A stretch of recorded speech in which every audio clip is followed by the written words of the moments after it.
আপনার সন্তান সব রাস্তা চিনে, সিনেমা হলের রাস্তা চিনে, কোথায় বিপিএল এর জুয়া হয় সেই রাস্তা চিনে, কোন দোকানে কি পাওয়া যাবে, কোথায় কি হয় না হয় সব রাস্তা চিনে। আপনার সন্তান ইউটিউবে সার্চ দিতে পারে, এটা যদি আপনার গর্বের কারণ হয় তাহলে আপনার সন্তানের ধ্বংস হওয়ার জন্য এটাই যথেষ্ট। জুকারবার্গের সাক্ষাৎকার পড়ে দেখেন, ফেসবুকের প্রতিষ্ঠাতা 18 বছর বয়সের আগে তার সন্তানের হাতে অ্যান্ড্রয়েড ফোন দেয় না। যে কি কি জিনিস এই 5 থেকে 10 বছর একজন সন্তানের জন্য জরুরি, তার মধ্যে 1 নাম্বার হচ্ছে, প্রথমত তো আগেই বলে নিলাম, video mobile, Android phone, video game, TV, এগুলো থেকে সন্তানকে সম্পূর্ণরূপে দূরে রাখতে হবে। এটা হলো প্রথম পদক্ষেপ। ওই সন্তানকে আদব কায়দা, আদর্শ, তাওহীদের আকীদা, সঠিক আকীদা শিখাতে হবে। এর ফজিলতটা কি? এর ফজিলত অনেক মহান এবং অনেক বড়। আমি আপনাকে বলি, আপনি আপনার সন্তানকে শিখালেন যে বাবা, আল্লাহ রাসূল বলেছে বিসমিল্লাহ বলে খেতে হয়, আল্লাহ রাসূল বলেছে ডান হাত দিয়ে খেতে হয়, আল্লাহ রাসূল বলেছে পাশ থেকে খেতে হয়। 2.5 বছর বয়স পর্যন্ত সন্তান মায়ের দুধ খাবে। এই সময়ে পিতামাতার অনেক দায়িত্ব আছে। সেই দায়িত্ব হচ্ছে আল্লাহ সুবহানাহু ওয়া তাআলা। রোবট এবং মানুষের মধ্যে সবচেয়ে বড় পার্থক্য, মানুষ অর্জন করতে পারে, শিখে নিতে পারে, অনুকরণ করতে পারে। আজকে আমি এবং আপনি যে বাংলা ভাষা বলতেছি, এটা আমাদের কোনো টিচার, কোনো ওস্তাদ কেউ শিখায়নি। মায়ের কোলে যখন মানুষ মনে করতো আমরা কিছু বুঝি না, যখন মানুষ মনে করতো আমরা কিছু জানি না, ওই সময় আল্লাহ আমাদের মধ্যে এমন একটা শক্তি দিয়ে দিয়েছিলেন, যে শক্তির বলে আমরা শুনে শুনে আমাদের পাশে যা কিছু ঘটতেছে, যা কিছু করতেছে, যা কিছু মানুষ বলতেছে, তা শুনে শুনে আমরা বাংলা ভাষা শিখে ফেলেছি। এটা আল্লাহর পক্ষ থেকে দেওয়া মানুষের মধ্যে এক অলৌকিক শক্তি, যে মানুষ অর্জন করতে পারে, দেখে দেখে শিখে ফেলতে পারে। এই 2.5 বছর সময় সন্তান সব কিছু অনুকরণ করে, সব কিছু শিখে। তখন যদি সন্তানের কান্না আপনি গান বাজানোর মাধ্যমে বন্ধ করেন, তাহলে এই সন্তান ভবিষ্যতে সৎ সন্তান আশা করা যায় না। আপনার সন্তান ইউটিউবে সার্চ দিতে পারে, এটা যদি আপনার গর্বের কারণ হয় তাহলে আপনার সন্তানের ধ্বংস হওয়ার জন্য এটাই যথেষ্ট। জুকারবার্গের সাক্ষাৎকার পড়ে দেখেন, ফেসবুকের প্রতিষ্ঠাতা 18 বছর বয়সের আগে তার সন্তানের হাতে অ্যান্ড্রয়েড ফোন দেয় না। প্রত্যেক পরিবারে দেখবেন সন্তানেরা ভিডিও গেমের নেশায় ব্যস্ত। ধ্বংস হয়ে গেছে এই সমস্ত সন্তান। এদেরকে ভিডিও গেম থেকে, অ্যান্ড্রয়েড ফোন থেকে যে কোনো মূল্যে এনিওয়ে দূরে রাখতে হবে যদি পরিবারকে বাঁচাতে চান 18 বছর বয়স পর্যন্ত। সম্মানিত উপস্থিতি, রাসূল সাল্লাল্লাহু আলাইহি ওয়াসাল্লাম বলছেন যে মুরু আওলাদাকুম বিসসালাত ওয়া হুম আবনাউ সাবঈ সিনিন, তোমরা তোমাদের সন্তানদেরকে সালাতের আদেশ দাও যখন তাদের বয়স 7 বছর। ওয়াজরিবুহুম ওয়া হুম আবনাউ 10 সিনিন, এবং তাদেরকে পিটাও যখন তাদের বয়স 10 বছর। ওয়া ফাররিকু বাইনা মাদাজিহিম, এবং তাদের বিছানা থাকার জায়গা আলাদা করে দাও যখন তাদের বয়স 10 বছর। এটা আল্লাহ রাসূল বলে গেছে সাল্লাল্লাহু আলাইহি ওয়াসাল্লাম। রাসূল সাল্লাল্লাহু আলাইহি ওয়াসাল্লামের পাশে একটা ছোট্ট বাচ্চা খাওয়া দাওয়া করতেছে রাসূল সাল্লাল্লাহু আলাইহি ওয়াসাল্লামের সাথে। তো তিনি বলতেছেন, ইয়া গোলাম সামিল্লাহ ওকুল মিম্মা ইয়ালিক ওকুল বিয়ামিনিক, হে বৎস, বিসমিল্লাহ বলে খাও, ডান হাতে খাও, তোমার পাশ থেকে খাও। বিসমিল্লাহ বলে খাও, ডান হাতে খাও, তোমার পাশ থেকে খাও। এ আদব রাসূল সাল্লাল্লাহু আলাইহি ওয়াসাল্লাম ওই সন্তানকে শিখিয়ে দিচ্ছেন।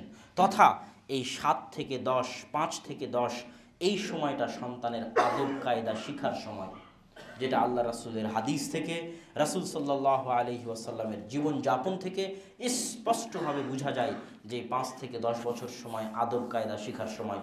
এই 5 থেকে 10 বছর যে জিনিসটা সবচেয়ে জরুরি, কয়েকটা জিনিস আমি লিস্ট তৈরি করে রেখেছি যে কি কি জিনিস এই 5 থেকে 10 বছর একজন সন্তানের জন্য জরুরি।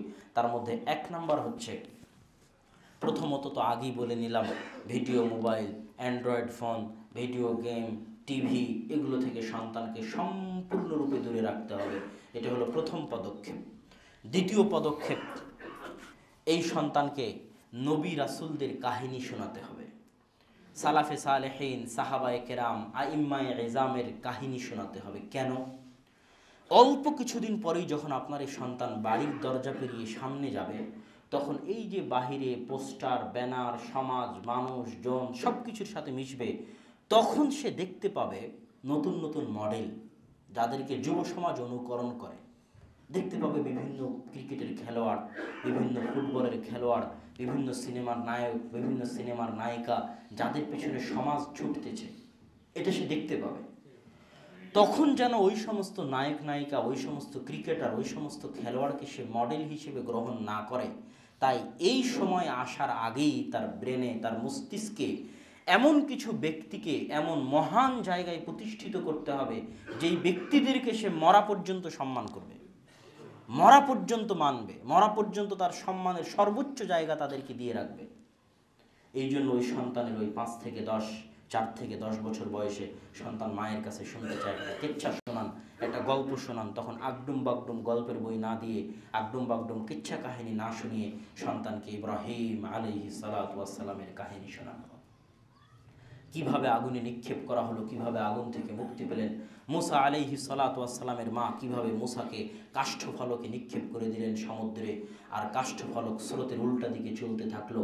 কিভাবে ফেরাউনের শত্রু মুসা আলাইহিস সালাতু ওয়াস সালামকে তারই ঘরে আল্লাহ সুবহানাহু ওয়া তাআলা লালন পালন করলেন, কিভাবে ফেরাউনকে ডুবিয়ে মারলেন, কিভাবে ইউসুফকে কুয়ায় ফেলে দিলেন, কুয়া থেকে উদ্ধার করে রাজার বাড়িতে রাখলেন, সেখান থেকে মিথ্যা অপবাদে ফেলে দিয়ে জেলখানায় দিলেন, জেলখানায় 10-15 বছর থাকার পর সেখান থেকে মুক্তি করে মন্ত্রী বানিয়ে দিলেন, সেখান থেকে পিতার কাছে ফিরিয়ে দিলেন। এত সুন্দর, এত মজাদার কাহিনী পৃথিবীর মানুষও বানাতে পারবে না। তো এই সমস্ত কাহিনী যেমন সন্তান শুনে মজা পাবে, যেমন সন্তান শুনে আনন্দ পাবে, ঠিক তেমনই এই সমস্ত মানুষদেরকে তার জীবনের মহান এবং সম্মানের জায়গায় স্থাপন করে দেবে। মুহাম্মদ সাল্লাল্লাহু আলাইহি ওয়াসাল্লামের সিরাত, তার জীবনী তাকে শোনান।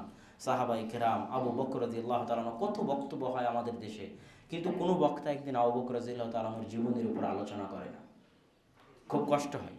আমার ইচ্ছা আছে আল্লাহ সুবহানাহু ওয়া তাআলা যদি তৌফিক দেয় তো এই সমস্ত খোলাফায়ে রাশিদিন বা আরও যারা শুনতেছে, আরও যারা বক্তা ভাই আছে, চেষ্টা করবেন সালাফে সালেহিন, নবীদের জীবনী, খোলাফায়ে রাশিদিনের জীবনী, তাদের জীবনের উপর বক্তব্যের বিষয় রাখতে। যে আজকের বক্তব্যের বিষয় আবু বকর রাদিয়াল্লাহু তাআলা আনহুর জীবনী, আজকের বক্তব্যের বিষয় ইউসুফ আলাইহিস সালাতু ওয়াস সালামের জীবনী, আজকের বক্তব্যের বিষয় ওমর রাদিয়াল্লাহু তাআলা আনহুর জীবনী। কেননা এরাই আমাদের হিরো, এরাই আমাদের নায়ক, এরাই আমাদের আদর্শ, অনুকরণীয়। এদেরকে সমাজে প্রতিষ্ঠিত করতে হবে, ছোট যুবক বাচ্চা সকলের মাঝে প্রতিষ্ঠিত করতে হবে যে পৃথিবীতে যদি কাউকে অনুসরণ করতে হয় তাহলে এদেরকে অনুসরণ করতে হবে। পৃথিবীতে যদি কেউ ভালো মানুষ থেকে থাকে তাহলে এনারাই ভালো মানুষ। এটা হচ্ছে প্রথম কাজ। দ্বিতীয় কাজ, আপনার সন্তান সব রাস্তা চিনে, সিনেমা হলের রাস্তা চিনে, কোথায় বিপিএলের জুয়া হয় সেই রাস্তা চিনে, কোন দোকানে কি পাওয়া যাবে, কোথায় কি হয় না হয় সব রাস্তা চিনে, কিন্তু আপনার সন্তান মসজিদের রাস্তা চিনে না। মসজিদ আমাদের সমাজে গুরুত্বহীন হয়ে গেছে, অথচ মসজিদ একটি ইসলামিক পরিবার, একটি ইসলামিক সমাজের এভরিথিং, সব কিছু। আজকে না হয় চোর চামার চোট্টা ডাকাত সন্ত্রাসী এদের ভোটে কেউ মেম্বার হচ্ছে, কেউ এমপি হচ্ছে, এই যে গান বাজনা বাজাচ্ছে সারা ঢাকায়, ভোটের গান বাজনা চলতেছে, এদের মধ্যে কোনো আদর্শ আছে? যারা গান বাজনা করতে পারে তাদের মধ্যে কোনো আদর্শ আছে?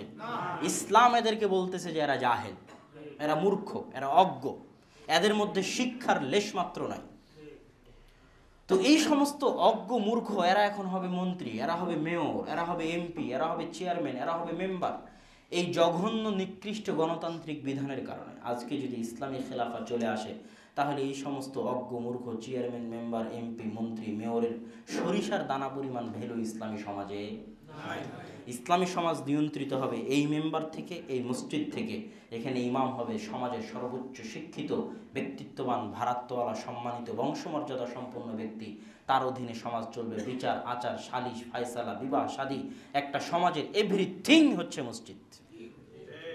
এই জন্য আল্লাহ সুবহানাহু ওয়া তাআলা বলতেছেন আবুল আম্বিয়া, নবীদের পিতা ইব্রাহিমকে। ইব্রাহিম আলাইহিস সালাতু ওয়াস সালামের পর থেকে নিয়ে যত নবী এসেছে সবাই ইব্রাহিম আলাইহিস সালাতু ওয়াস সালামের সন্তান, সবাই, যত নবী এসেছে। তো আবুল আম্বিয়া, নবীদের পিতা ইব্রাহিম আলাইহিস সালাতু ওয়াস সালামকে আল্লাহ বলতেছে ওয়াতাহির বাইতিয়া লিত্তাইফিন, ইব্রাহিম তুমি কাবা ঘর পরিষ্কার করো, কাবা ঘর ঝাড়ু দাও। মানুষ কাবা ঘরে তওয়াফ করতে এসে, সালাত আদায় করতে এসে মানুষের পা থেকে যে ময়লা পড়ে গেছে, মানুষের নাক থেকে যে ময়লা পড়েছে, মানুষের মাথার চুল থেকে যে ময়লা পড়েছে, মানুষের শরীর থেকে যে ময়লা পড়েছে, সেই ময়লা তুমি ইব্রাহিম সাফ করো। আল্লাহু আকবার। ইব্রাহিম তুমি এবং তোমার ছেলে ইসমাইল মিলে মসজিদ সাফ করো মানুষের ময়লা থেকে। ঈসা আলাইহিস সালাতু ওয়াস সালাম শ্রেষ্ঠ নবীদের একজন, তার মা পৃথিবীর সর্বশ্রেষ্ঠ মহিলাদের একজন মারিয়াম আলাইহাস সালাতু ওয়াস সালাম, যার পবিত্রতার ঘোষণা আল্লাহ কোরআনে দিয়েছেন, যার পেটে আল্লাহ সুবহানাহু ওয়া তাআলা পিতা ছাড়া সন্তান দিয়েছেন, যাকে আল্লাহ সুবহানাহু ওয়া তাআলা আসমান থেকে সরাসরি বেহিসাব রিজিক দিতেন, যেই মারিয়াম আলাইহা সালাতু ওয়াস সালামের সন্তানকে আল্লাহ নবী বানিয়েছেন, যার সন্তান তার কোলে পেট থেকে জন্ম হওয়ার পরেই তার কোলে তার মায়ের পবিত্রতার সাক্ষী দিয়েছে, সেই মারিয়াম আলাইহা সালাতু ওয়াস সালামের মতো মহান মহিয়সী নারী, পৃথিবীর সর্বশ্রেষ্ঠ 4 জন নারীর একজন নারী, তার কাজ ছিল বাইতুল মাকদেস ঝাড়ু দেওয়া। আল্লাহু আকবার। এটা হচ্ছে একটা ইসলামী সমাজের ভিত্তি। আপনার সন্তান মসজিদের রাস্তা চিনে না তো কেমনে আপনার সন্তান সৎ আদর্শ পরিবার গড়ে উঠবে? বাপ বেটা মিলে মসজিদে আসতে হবে, আসুন্না কমপ্লেক্সে আসতে হবে, মসজিদ ঝাড়ু দিতে হবে, লাইট ফ্যান আছে কিনা লাইট ফ্যান মুছতে হবে। এটা একটা ইসলামী পরিবারের দায়িত্ব। এটা ইসলামী পরিবারের এভরিথিং হচ্ছে মসজিদ। আপনাকে দিনে কমসে কম 5 বার এই মসজিদে হাজিরা দিতে হবে। কেননা আপনি যদি ইসলাম নামক এই সংগঠনের সদস্য থাকতে চান, তাহলে ইসলামের এই শাখা অফিস মসজিদে আপনাকে সম্পৃক্ত থাকতে হবে। যদি আপনি সম্পৃক্ত না থাকেন, তাহলে যে ওই হাদিস মুফারিকুল জামাআহ, জামাত থেকে বিচ্ছিন্ন হয়ে গেল। যারা মসজিদের সাথে সম্পৃক্ত নয় তারা জামাত থেকে বিচ্ছিন্ন, যারা মসজিদ থেকে বিচ্ছিন্ন, যারা মসজিদের সাথে সম্পর্ক রাখে না তারা জামাত থেকে বিচ্ছিন্ন, যারা মসজিদের সাথে সম্পর্ক রাখে না তারা জামাত থেকে বিচ্ছিন্ন। সরকার চাইলে তাদেরকে হত্যা করতে পারে, কোনো সমস্যা নেই। রাসূল সাল্লাল্লাহু আলাইহি ওয়াসাল্লাম ওইভাবেই বলে গেছেন। তো সম্মানিত উপস্থিতি, দ্বিতীয় গুরুত্বপূর্ণ দায়িত্ব হচ্ছে একটা আদর্শ ইসলামী পরিবার গড়ে তোলার জন্য যে ওই পরিবারের সম্পর্ক থাকতে হবে কিসের সাথে? মসজিদের সাথে। ওই সন্তানের সম্পর্ক থাকতে হবে কিসের সাথে? মসজিদের সাথে। তারপরে তৃতীয় সবচেয়ে গুরুত্বপূর্ণ দায়িত্ব হচ্ছে ওই সন্তানকে আদব কায়দা, আদর্শ, তাওহীদের আকীদা, সঠিক আকীদা শিখাতে হবে। এর ফজিলতটা কি? এর ফজিলত অনেক মহান এবং অনেক বড়। আমি আপনাকে বলি, আপনি আপনার সন্তানকে শিখালেন যে বাবা, আল্লাহ রাসূল বলেছে বিসমিল্লাহ বলে খেতে হয়, আল্লাহ রাসূল বলেছে ডান হাত দিয়ে খেতে হয়, আল্লাহ রাসূল বলেছে পাশ থেকে খেতে হয়, আল্লাহ রাসূল বলেছে মসজিদে ডান পা দিয়ে ঢুকতে হয়, মসজিদে ঢোকার সময় আল্লাহুম্মা ইফতাহ লি আবওয়াবা রাহমাতিক এটা পড়তে হয়, বাথরুমে প্রবেশ করার সময় এই দোয়া পড়তে হয়, সালাত এইভাবে আদায় করতে হয়। আপনি আপনার সন্তানকে শিখালেন। কল্পনা করেন সালাত কিভাবে আদায় করতে হয় আপনি শিখালেন, সূরা ফাতিহা আপনি শিখালেন আপনার সন্তানকে। উপস্থিত যারা মা বোন আছে তাদেরকেও বলতেছি, সূরা ফাতিহা আপনার সন্তান আপনার কাছে মুখস্থ করলো।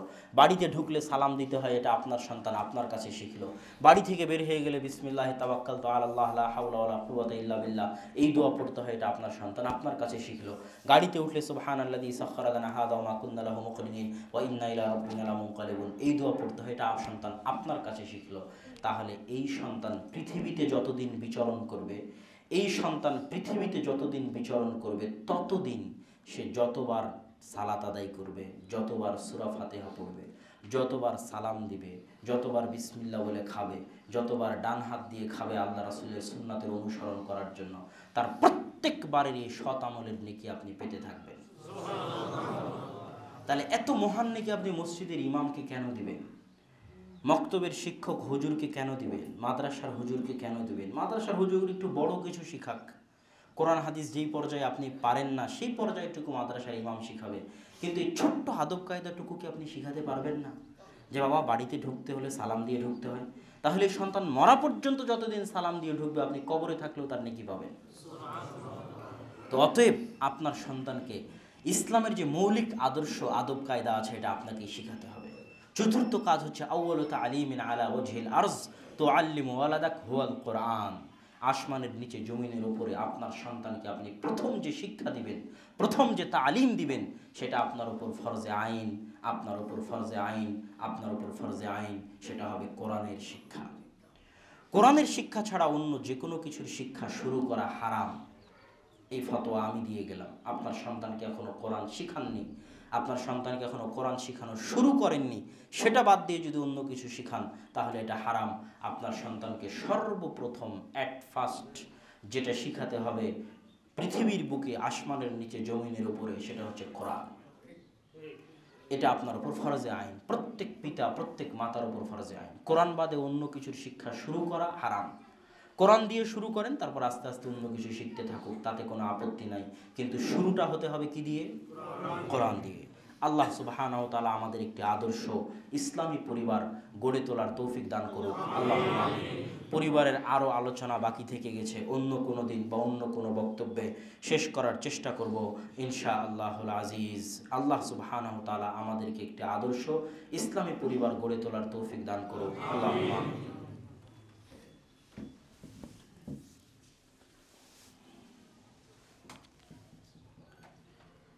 الحمد لله وحده والصلاة والسلام على من لا نبي بعده يا أيها الذين آمنوا صلوا عليه وسلموا تسليما اللهم صل على محمد وعلى آل محمد كما صليت على إبراهيم وعلى آل إبراهيم إنك حميد مجيد اللهم بارك على محمد وعلى آل محمد